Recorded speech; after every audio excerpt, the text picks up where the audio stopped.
Good morning, and welcome to Black Hat. This is my first Black Hat, and hopefully not the last one.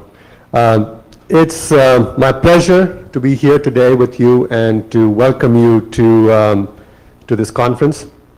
As Jeff said, I'm the person responsible at BindView for all our product operations, which include development as well as support.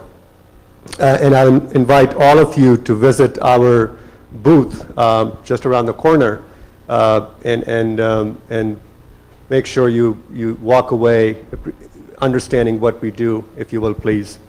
Now let me offer an introduction of our keynote speaker, Paul Simmons. Paul is the Global Information Security Director at ISI Jericho Forum. As many of you know, his career makes him an excellent candidate to be the keynote speaker today. Paul heads the information security function and works with the CIO's office of ISI in London. Prior to joining ISI, he spent a short time with a high security web hosting company as head of information security and 7 years with Motorola in a global information security role. Paul is a founding member of the Jericho Forum, a pan-global group of corporate companies working to define the issues and benefits of operating in a deperimeterized environment. And that is a mouthful. He's worked with a broad spectrum of agencies, including the FBI, the Scotland Yard, Wiltshire Computer Crime, and Wiltshire Child Protection. Paul holds a degree in electronic engineering and a City and Guilds in radio communications. He comes to the information security field with a background in IT systems implementation and consultancy, during which he wrote and implemented one of the UK's first websites. Join me in welcoming Paul.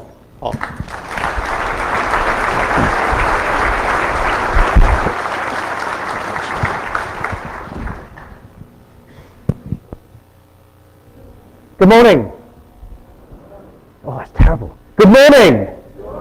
Thank you very much. Very nice to be with you. And wow, what a lot of people. Deperimeterization, as you quite rightly said, it's a real mouthful. And one that I hope will have you tripping off your tongue by the end of Black Hat, because we think it's probably this decade's security challenge. To tell you a little bit about ICI, ICI is the day job. Jericho Forum is the unpaid job. ICI, if I was speaking to a British audience, you'll probably notice the British accent. But if I was speaking to a British audience, ICI is a household name in Europe, and certainly the old British Empire. Has been around since 1928. You'd know us in the US as Glidden Paints, Liquid Nails, various other products like that. That's our commercial side.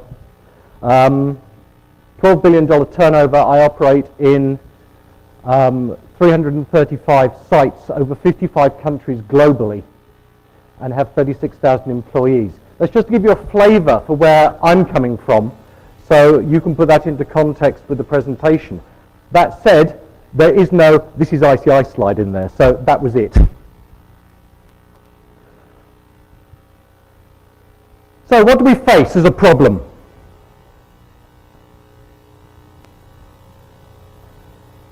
For those of you out there who are working in corporates, if you haven't noticed it by now, everything we do, be it business, security, anything, it's business driven. Your projects have to have a return on investment. Cost, and more cost saving is your management mantra. If there's anyone out there whose management is not saying save cost, save cost, save cost to you, can you please tell me in the break, because I'd like to come and work for you? That's the reality we face today. And of course the other business pressure we're getting is speed to market. And of course lack of cost or lack of ability to spend money and speed to market are quite often the enemies of good security.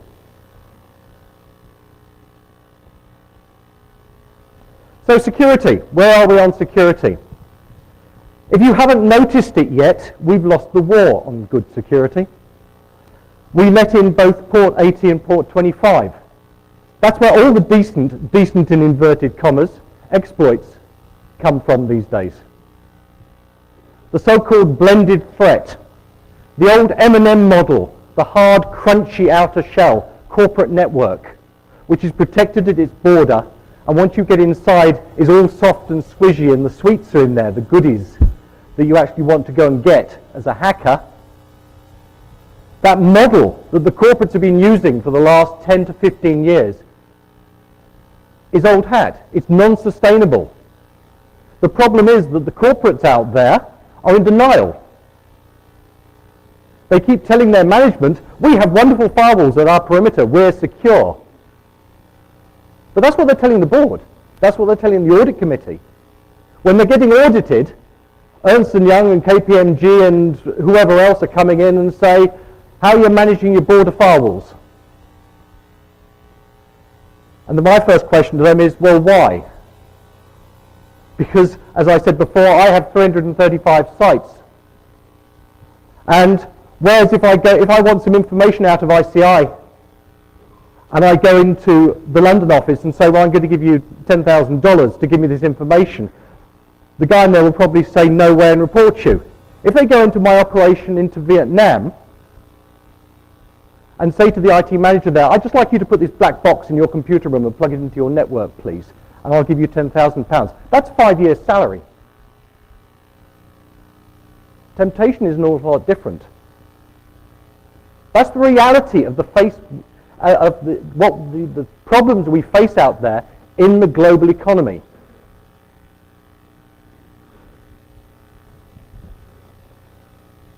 And this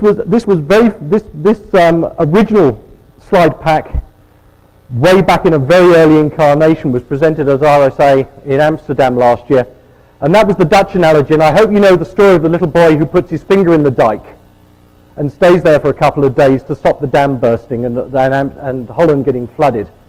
And I feel like that at times when we have a SASA or a blaster or whatever. I feel like the boy with his finger in the dike trying to stop this stuff, and behind me the dam's gone. And the sooner we start realizing it, the better. So let's talk specifically about Blaster. You haven't seen the stats on Blaster, and I've yet to see the stats come out on SASA, but a majority of global corporations were affected by Blaster. The unofficial stats that I've seen put it at somewhere close to 95% of corporate organizations were hit.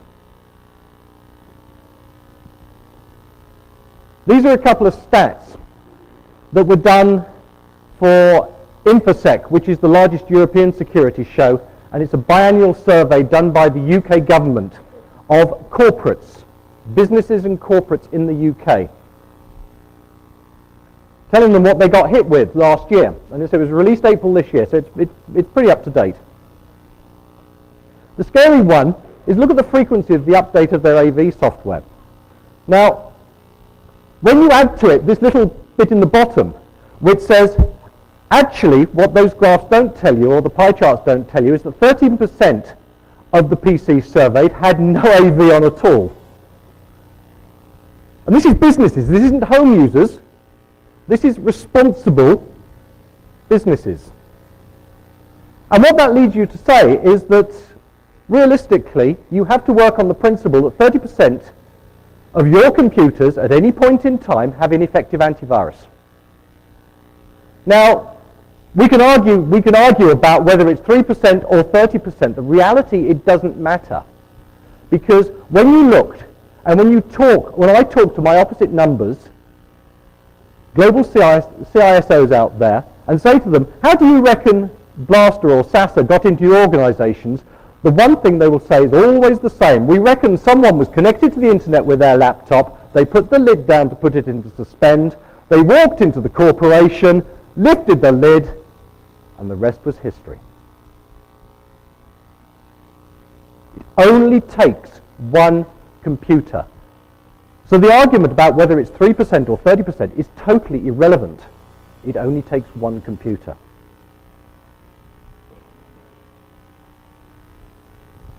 So I don't know if it's a book. I haven't looked on the bookstall yet.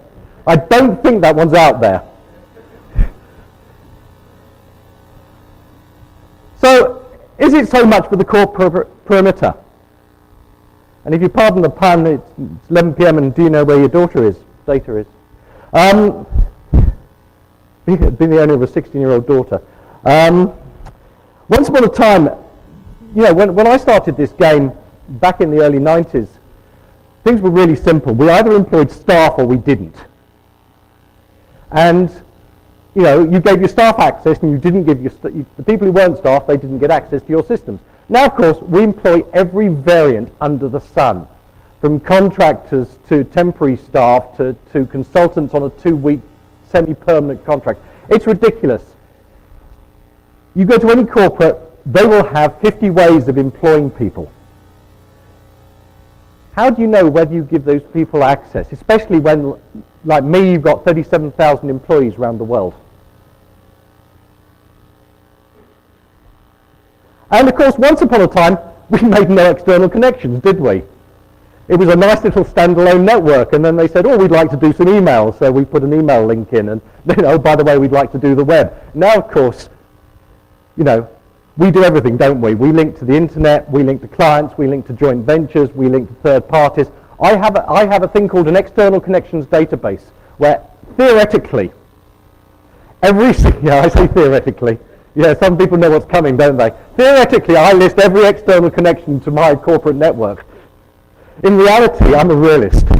I know that I don't have every external connection. I probably have about 90% of them. But the reality is, we have every way of connecting. I have about 300 different ways of connecting to external parties. And they're a mix of good, bad, and indifferent. Some are historic, some are new, some are really nice and secure.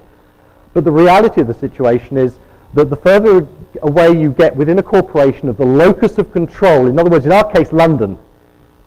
So when you get out to Asia Pac and China and Brazil, business expediency rules, and you find all of a sudden they've gone out to a local ISP and there's a Linksys firewall, off the shelf configured, connecting your network with a NAT address to a local ISP out there. And that's the reality we face.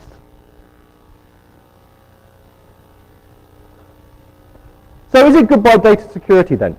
Or maybe what we actually need is a new model. And this is a model we pinched, stolen from another industry.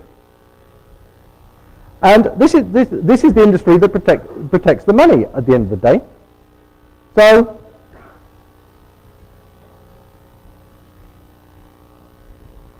Bill's doing funny things on me. Here we have an industry that hauls money, and for those of you who don't know the history of the money hauling industry, basically the situation that most people faced is after World War II, we trained an awful lot of people around the world to go out and kill people, and how to fire guns, and then of course we left them all unemployed because we'd won the war. So we had a slight problem. So all these unemployed people started robbing banks because that was a fairly easy way to get money and they were trained for it. Wonderful, huh? Okay, so what did they do? Well, they went and bought armoured cars, and they were literally that. They were army surplus armoured cars. That's why they're called an armoured car, from, you know, that war that was going on. And over the years, they armoured them properly. So they took a custom truck, they paid £100,000 or whatever, forget the figures, to customise a truck to protect the money. What do we do these days? Who's been onto a gas forecourt recently and got money? I haven't bought gas here for a while. But over in Britain, you can now walk into a gas forecourt, pay for your gas with your credit card, walk over to a little box that's sitting there in the middle of the floor, plugged into the power outlet.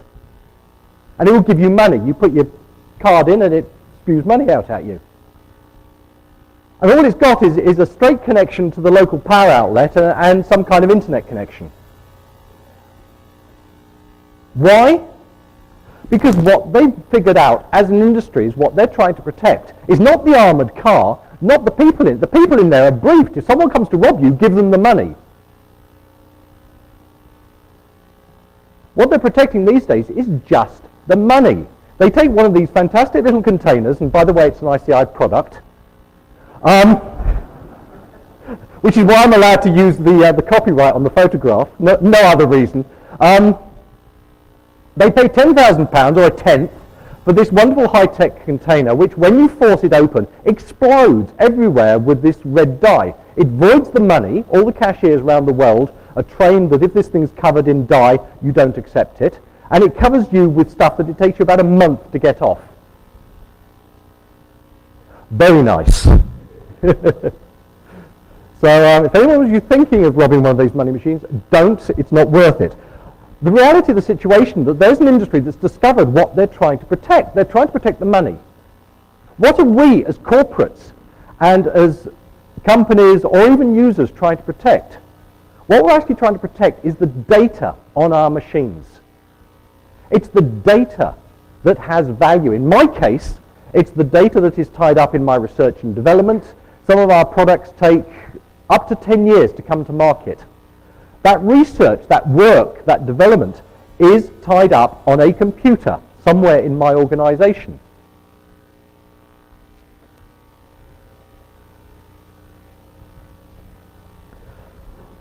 Of course, the other thing is, if you didn't see the announcement a little over a year ago, Gartner said IDS is dead. Well, they didn't actually say that. That's what they actually said. I went and looked it up. And for those of you who do Gartner, they did this wonderful thing called the Trough of Disillusionment. The reality is, if you want another analogy, is that I got the intelligence that someone's coming to burgle my house. And unlike the days of yesteryear, they don't come these days dressed in stripy jumpers with the mask and the swag over their shoulder. So I've got the intelligence. Where do I go and sit? Do I go and sit down at my local railway station and try to spot the people coming off the train? Of course I don't. I'd be totally stupid to do that, wouldn't I? So okay, so now do I screen the people coming up my drive? Well, there's a whole bunch of people who come up my drive on a very regular basis, from the people collecting the rubbish, 3 types of recyclable rubbish now, so I've got 4 trips. I've got the guy, in Britain we have postmen who walk up my drive and they put my letters through my door. So the postman comes up my drive and puts my letters through my door, door-to-door salesman. Maybe I don't want the door-to-door salesman, but they've still got a reasonably legitimate reason for coming up my drive. So there's a whole bunch of people. Can I spot them? Not really. So what I actually want to do is spot anomalous behavior. If the postman walks up my drive, and I can define a pattern for the postman, he gets out of his van, he walks up my drive, he puts my letters through my door, and he walks down my drive again. If the postman comes up my drive, puts my letters through my door, and then goes and tries my doors and windows, I can be fairly certain that either the postman is compromised or he's not the postman. Now exactly the same goes for IP packets. The only way you can spot an anomalous set of IP packets is getting as close to what you're trying to protect as possible, so you can define a set of rules. It is no good sitting at the perimeter or the railway station trying to spot this stuff coming in, because you ain't going to do it. So what's the new cost model?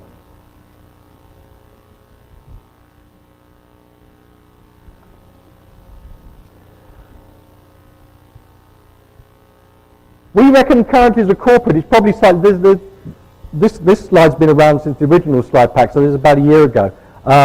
But we reckon for the ballpark for a fully serviced Ethernet port with internet connectivity is around about 15 to 20 bucks a month. And that includes everything. The help desk, the man to come out and install it for me, the person to fix it, the replacement when it goes wrong, the support, everything else. Ask yourself as a business, what is the true cost of your Ethernet ports? And include your WAN, your borders, your firewalls, your security, your routers, your switches, your staff, your support, everything in there, divided by the number of ports you have connected. And if it is less than 15 bucks a month, sorry, if it's more than 15 bucks a month, you should ask yourself seriously, why am I doing it? And do you actually still need a border? Because if you accept that you don't need a border anymore, and actually all your border is actually being is a sieve, it's keeping out the lumps, it's keeping out the script kiddies, it's keeping out the denial of service attacks. It does that very effectively. But all it's actually doing is acting as a quality of service boundary for you. And so in reality, your border, and in some cases your entire corporate WAN, becomes a return on investment justification only.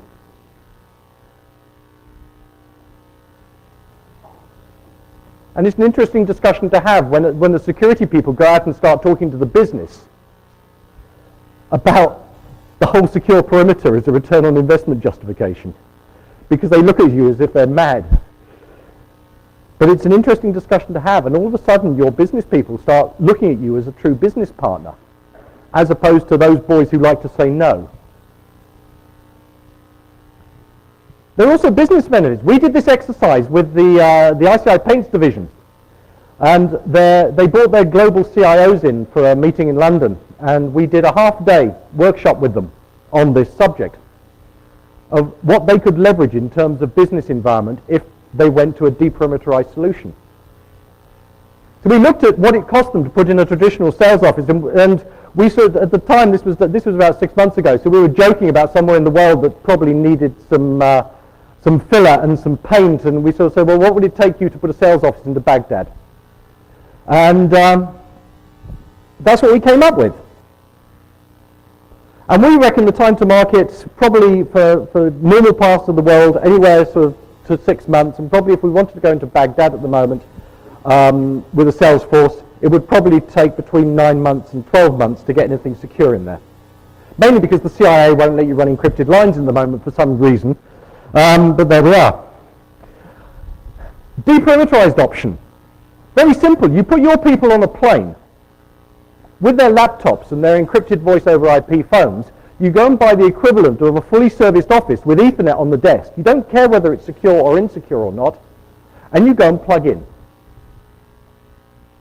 And you're up and running as fast as you can sign that contract on that building and put people on an airplane.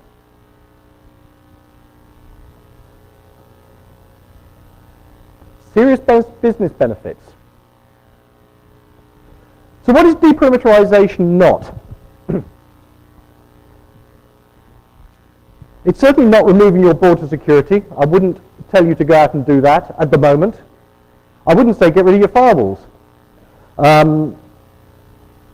It maybe got bits to do with web services, it's got bits to do with document repositories. When I've talked to people about this before, I get salespeople coming up to me and say afterwards, and they say, I've got the answer to all your problems. And you think, yeah, okay, fine. It's refreshing to see that I do occasionally have salespeople who come up to me and say, I think I see where we play in this, and we solve just this little niche problem. And generally I'll go and talk to them then. Is it a sales opportunity? Probably in the future. And it probably involves all of some of those. But none of those alone is a solution. So what is it? Fundamentally, it's an acceptance that most of your exploits are going to transit your perimeter. If you haven't figured that one out, I mean, you're all security professionals in this room, so hopefully I'm preaching to the converted on that particular issue. IDS has little or no benefit sitting at your perimeter. But ultimately it's easier to get, the easier it is to protect the data, the closer you get to it, because you can define what that data should be doing, more accurately define who should be having access to it. And then ultimately for a business that a hardened security perimeter is totally at odds with current or future business needs. And therefore, that a hardened perimeter security strategy is totally unsustainable. And the problem is, of course, that the bigwigs, you've just finished convincing all your bigwigs about you need border security, you need these deep packet inspection firewalls, and they were very expensive, and you had to sign off on them, and they had to be signed off at a very high level. And you're now going to them and saying, well, actually, remember that investment you made a year and a half ago? Forget it. You're going to have to do something else now. So it's an interesting sell. So what is deperimeterization? It's not a solution. I'm not standing up here offering you a solution. What I'm standing up here offering you is a concept. And it's a concept for you to develop for your businesses.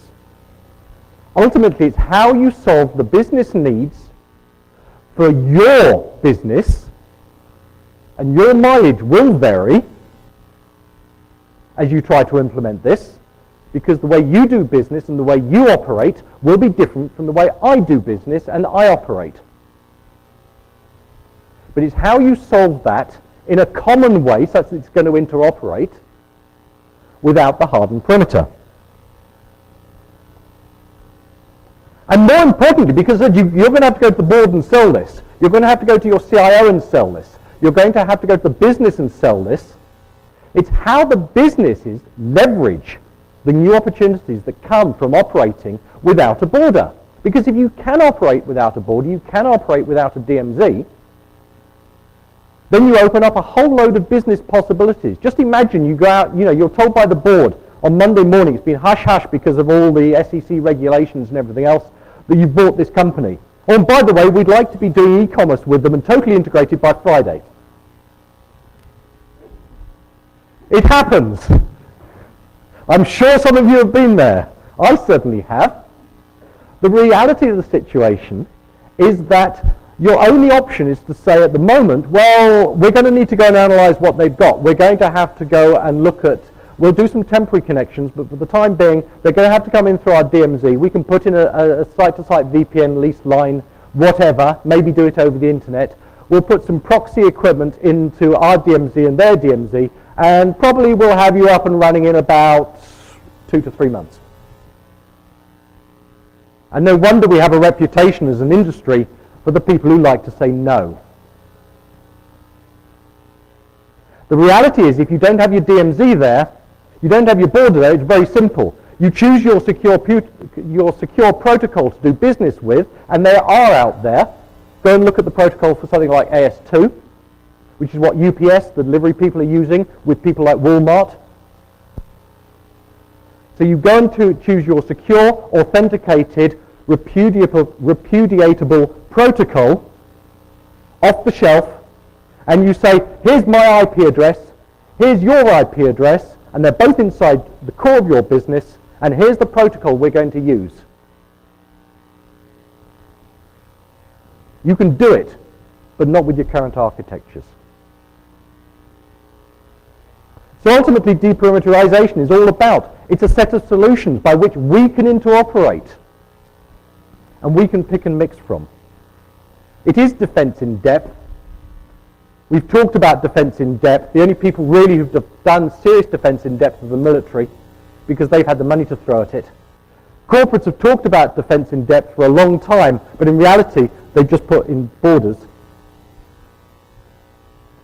And of course, the big problem, it has to be open, it has to be interoperable, and it has to be OS agnostic. And finally, with things like Liberty Alliance, we're starting to actually come to the realization that we all need to play one game. It needs to be interoperable. It can't be a Sun solution. It can't be a Microsoft solution. It can't be an Oracle solution. Perm any 5 companies, any which way you like, with their proprietary solutions. So that's if you like, is the theory.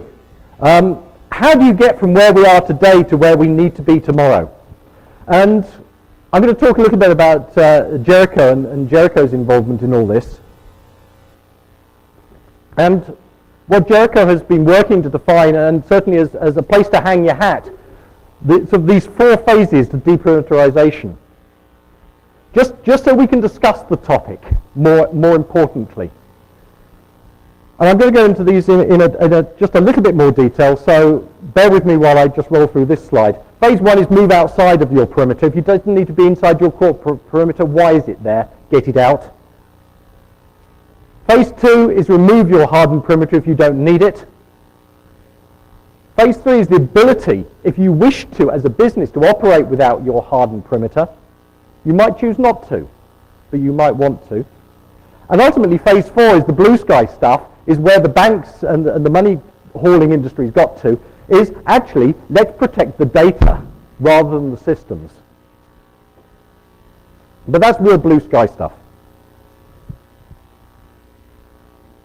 So phase one, and hopefully phase one will seem very familiar to a lot of you.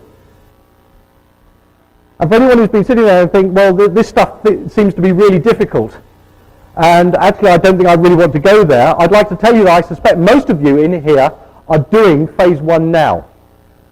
So welcome on board. The reality is, I mean, who in the room is who's using a laptop with a VPN connection? Absolutely, right, okay?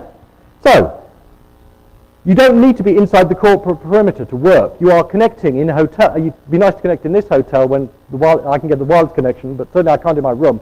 But most hotels where I travel these days, I go in, I plug into my network connection in the hotel room, or fire up the wireless, and I make a VPN tunnel into my corporate, and I'm there.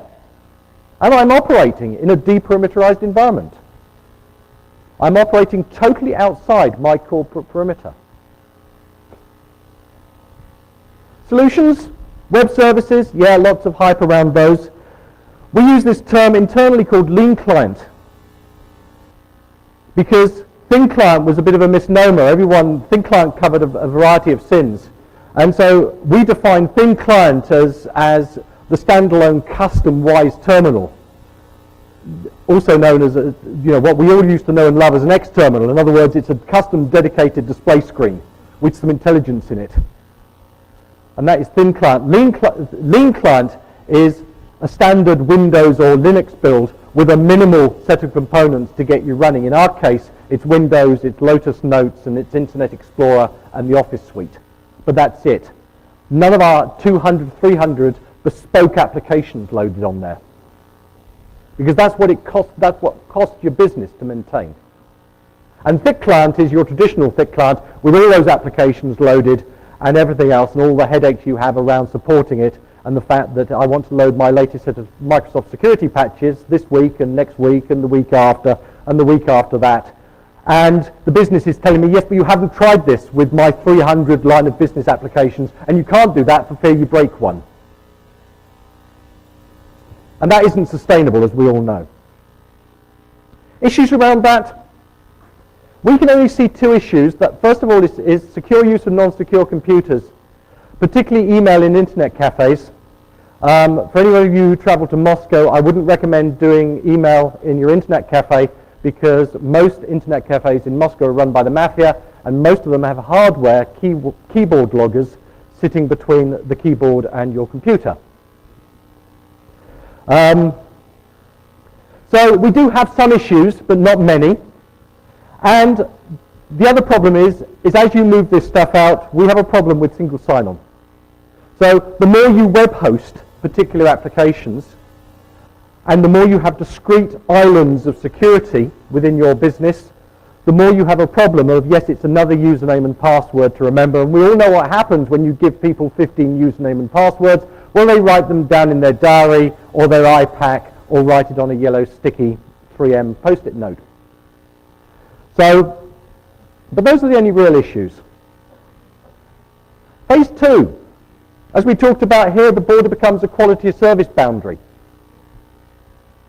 You can have some interesting discussions with your business. Last year, we put in a brand spanking new AT&T supplied MPLS global WAN. Cost us an awful lot of money, saved us quite a bit as well. Really nice, performs really well. Out of my 335 sites, we gave the businesses a number of options and said, how would you like to connect? And depending on what you choose, it'll cost you. So of course the Rolls-Royce solution is you go and have diversely routed 2 pipes coming into your site, load balanced, all singing, all dancing, cost you an arm and a leg. And surprise, surprise, out of my 335 sites, only 20 of our sites were deemed to be critical enough to pay that kind of money. And I suspect it's fairly similar for you guys out there. Now the discussion you're then going to have with your business is, say, if you're going to live in a deperimeterized environment and you're actually going to connect your people to the internet, and we're going to shrink the perimeter to a quality of service boundary, the only place you were prepared to pay for quality of service was on 20 out of those 335 sites. So why aren't we connecting the rest of those sites direct to the internet? It's an interesting discussion to have, especially when you walk to the business and say, in my case, that's going to save us £2 million a year if we did that. And I'm not saying we're going to.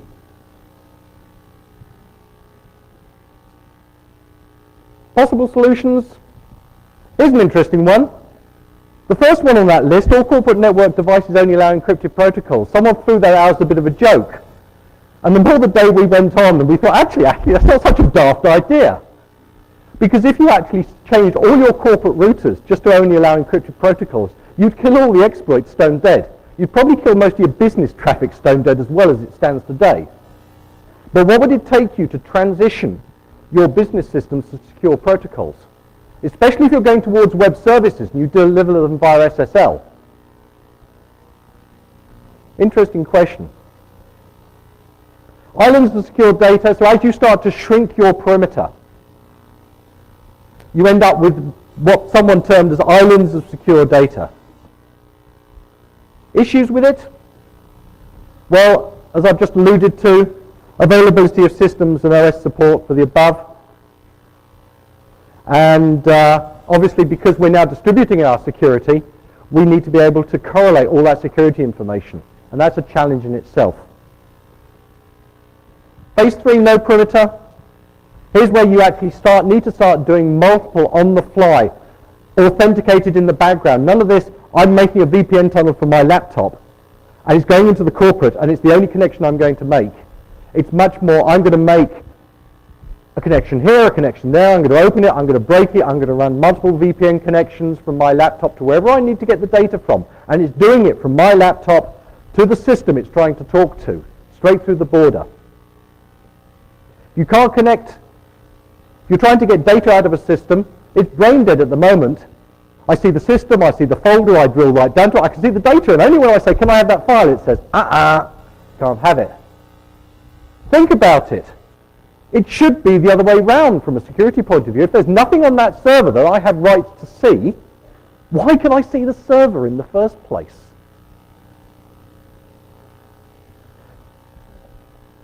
Possible solutions. Very interesting discussion on the first one with the CISO of Oracle. On-the-fly authentication, as talked about, application level firewalls and IDS. If you're bringing your tunnels into your web server on HTTPS, and your tunnel terminates, and your application starts, where should your IDS go? It should go at the shim between those two. And it should be application aware.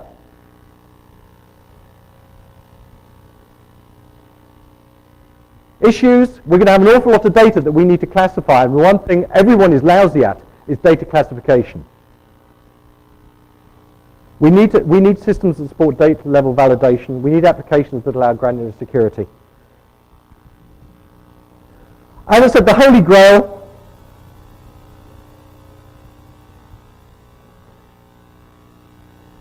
So currently, as we all know, the standard Unix Microsoft world, I copy a file. If I have privileges to read and write, to actually read it, I can grab it. When I rewrite it, well, guess what? It's got the privilege. It's inherited the privileges of the new container I put it in, and me, because I created it. Again, totally brain dead. Tomorrow, what do we need to move to? The file on the disk has to hold the data, and it's encrypted with the specific read and write privileges. You copy the file to another server, guess what? Those original privileges go with it. Theoretically, I can write the file, and I want to send it to Jeff, and I can send it to every single one of you in this room, and the only person who can read it is Jeff. And guess what? It doesn't matter if I'm on Microsoft and he's on Unix, because it'll work. And yes, you can do it.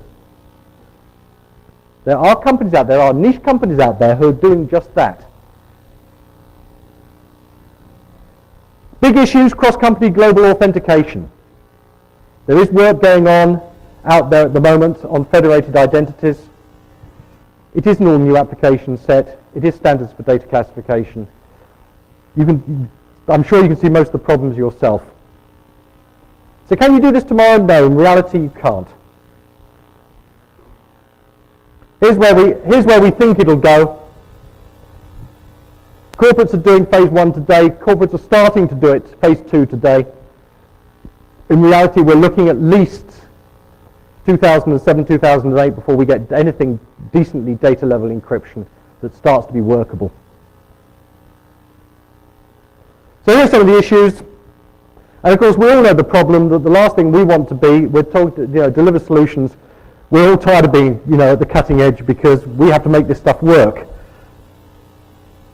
But the problem we've got is that I've got salesmen out there trying to deliver me bigger, better, deep packet inspection firewalls to sit at my borders that are going to cost me 3 times as much as my previous ones cost me today. And that's not the discussion I want to have. But no one's beating me a path to my door trying to sell me stuff to deperimeterize with. So this is where Jericho fits into all of this. And I bet you never thought you were going to come to a security conference to get the Bible quoted at you. You might even find your own companies on there and you don't know it yet. If you look at, there are some really interesting ones on there. The 3 interesting ones I always like to point out is Airbus, Boeing and Rolls-Royce, the aero engine people. And why are they participating in something like Jericho? Well, the reason is quite simple. Is because if they can define open standards and open protocols so that they can do e-business, then the companies they're jointly dealing with, because most of the aircraft components is highly specialized, and they have the same vendors. There are major business advantages for them to doing this and getting standards that everyone agrees on, because then they only have to do it once.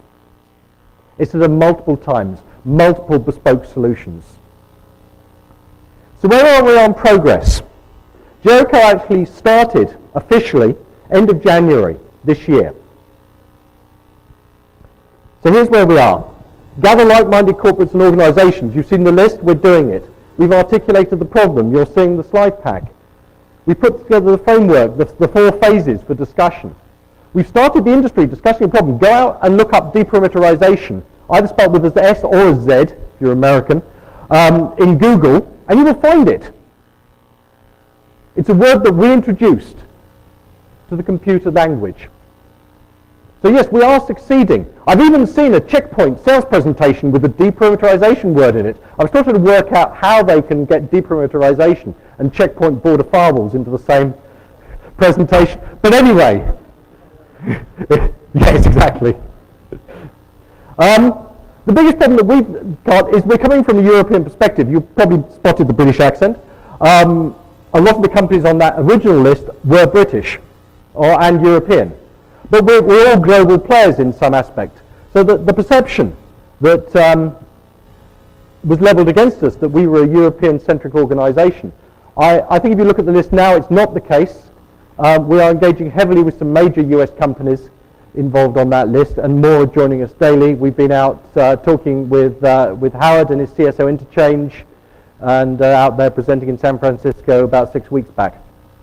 And you'll probably start to see some of the press coverage coming through from that. What we've still got to do, we're still road mapping the issues, and that's scheduled with the members.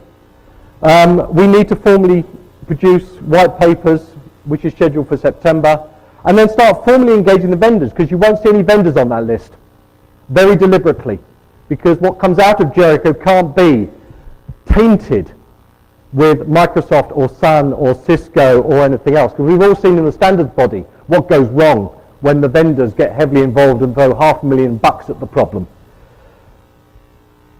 And the new one for us that we're looking at as the Jericho board is how we resolve funding, because at the moment it's free to join.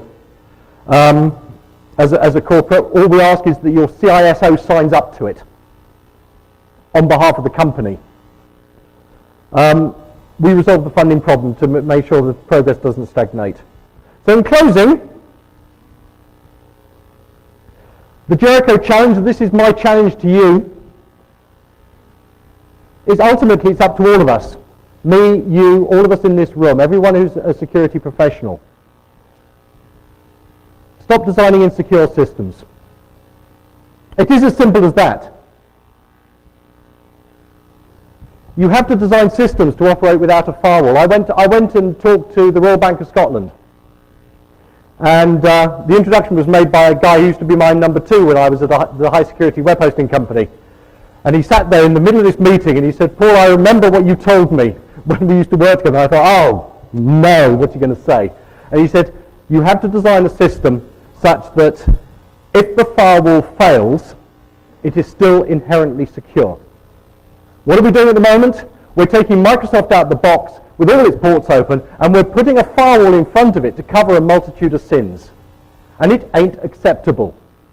And we have to tell the business it isn't acceptable. And we have to stop doing it.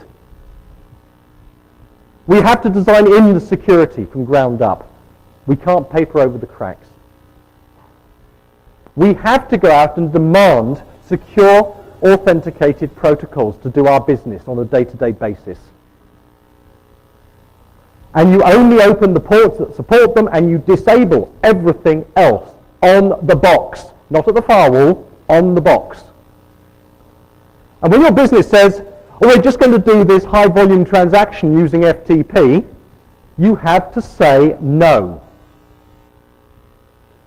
Because I'm still getting systems requests coming in from my business, and they say, the people we're talking to have mandated we use FTP. Or I get, by the way, we just like to open our firewall up to the SQL port, because this business out there, that's how they synchronize. And I say, go and do a Google search on port whatever it is, and then come back and tell me it's a good idea. But this was a serious company that was trying to do business with us. So refuse insecure protocols. Understand your data flows. It is basic, but we don't do it. We just bolt these systems together in our nice 3-tier e-commerce architecture, and we use the VLAN in between to actually make sure that the data doesn't flow out of it. We don't know what the data is doing inside that VLAN. We have to understand our data flows. We have to test and validate all the data. We have to authenticate all the transactions. And with that, thank you very much.